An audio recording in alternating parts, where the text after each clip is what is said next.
la tolérance, dans le vrai sens du mot, n'est pas une chose qui se décrète. Elle vient au bout du chemin. Elle vient lorsque nous aurons été, et les uns et les autres, affaiblis et enrichis par nos différences échangées. C'est à l'horizon. Donc, que pouvons-nous faire dans l'immédiat? Pardonnez-moi, je ne suis pas grand clerc. Je pense que, d'abord, la pédagogie. C'est assez extraordinaire de penser à quel point nous sommes ignorants les uns des autres. Alors, expliquez peut-être à Tariq Ramadan cette pédagogie. Vous l'avez vu faire. Mais sachez que si vous êtes vraiment croyant et musulman, et vous savez que Allah, yumhal wa la yuhmal, vous savez que la justice divine existe, donc il faut croire à la justice, mais sans provoquer d'énormes dommages collatéraux. Pourquoi? Parce qu'un musulman est responsable de sa vie et de la vie de ceux qui l'entourent. C'est ça un vrai musulman. Un musulman ne tue pas son frère. Ou là il l'envoie يضحي به. Ou là كيما يقولوا حنا يكربس ولا برعكس ولا bref. Et donc j'espère que cette leçon va vous faire réfléchir. Ou j'espère que tout ce que vous allez dire, parce que j'ai fait un bilan. Nous sommes en 2025, j'ai commencé 2024. Je suis arrivé, je me suis présenté. J'ai dit que j'étais une association qui s'appelait Inser Lafayette.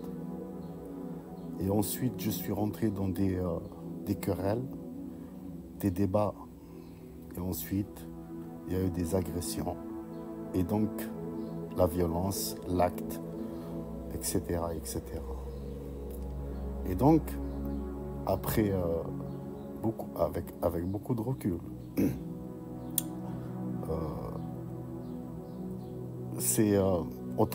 nous sommes des humains, il faut que nous, on se respecte déjà entre humains.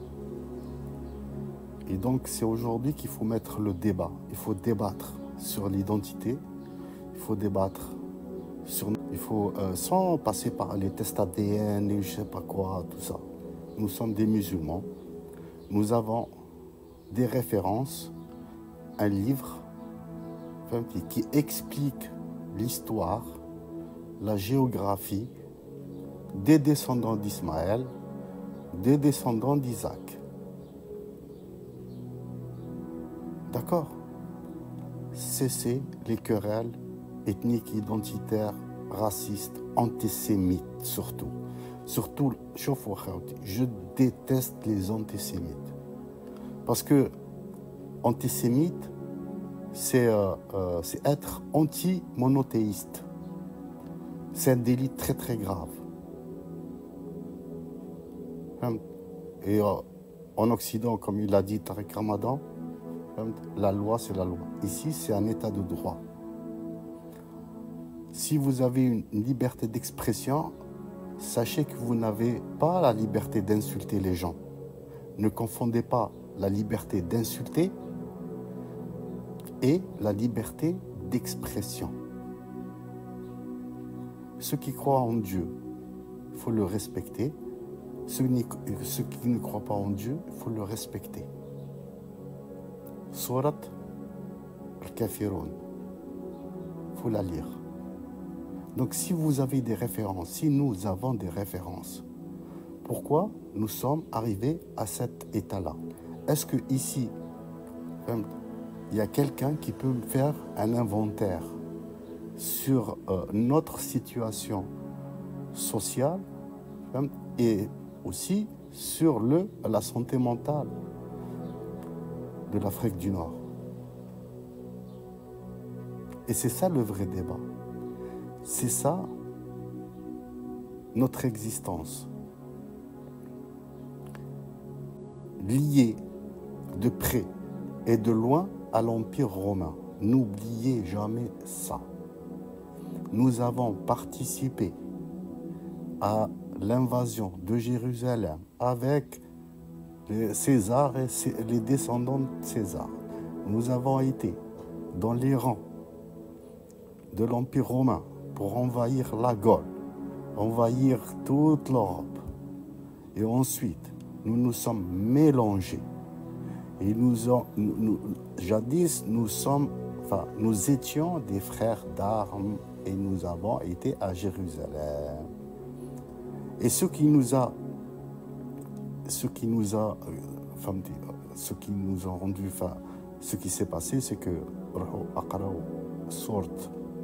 à Rome, nous avons une malédiction. Et c'est ça, le tabou en fait, à l'Afrique du Nord, parce que nous avons participé, c'est-à-dire Jésus, il s'est fait torturer, persécuter par l'armée romaine.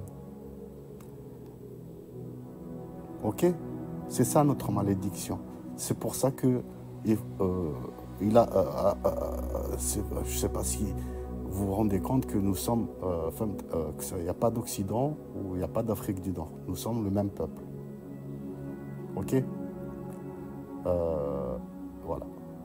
On s'est tous mélangés jusqu'à Jérusalem. Donc, pour ne pas dire d'autres bêtises, nous sommes les descendants des enfants de Sayyidina Ibrahim, d'Abraham. Et ce qui va donner, c'est mathématique, ce qui va donner, nous sommes des monothéistes. Donc, les anti-monothéistes, c'est comme si tu déclares la guerre à l'Afrique du Nord et aussi à l'Europe. Donc, c'est un déni pénal, même international. Anti-monothéisme, c'est une idéologie très dangereuse. Je sais pas, ceux qui s'occupent de la paix sociale lancent un débat et expliquent à toute la population d'Algérie son histoire. Il faut accepter les défaites, les victoires, les trahisons. Voilà, il faut dire la vérité à tout le monde. Comme ça, on tourne la page et là, nous pourrions peut-être dire que c'est la nouvelle Algérie. Mais pour le moment, le débat il s'est passé en France. Donc, il a donné presque à des guerres civiles. Vous avez vu le parcours de Zemmour et vous avez vu aussi le parcours de Ramadan. Donc, il a été complètement mis hors service. Zemmour, pareil, c'est exactement ce qui se passe en Algérie. Sachez que mes amis, les groupes qui sont en train de se donner cœur et âme pour des idéaux, les deux vont être éradiqués. Pourquoi? Parce que il faut savoir que quand vous parlez ou prononcez quelque chose, il y a une loi. Et ça, c'est important. Prendre en considération la loi.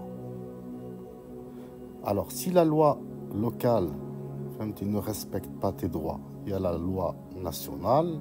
Si la loi nationale ne respecte pas tes droits, il y a la loi internationale, etc.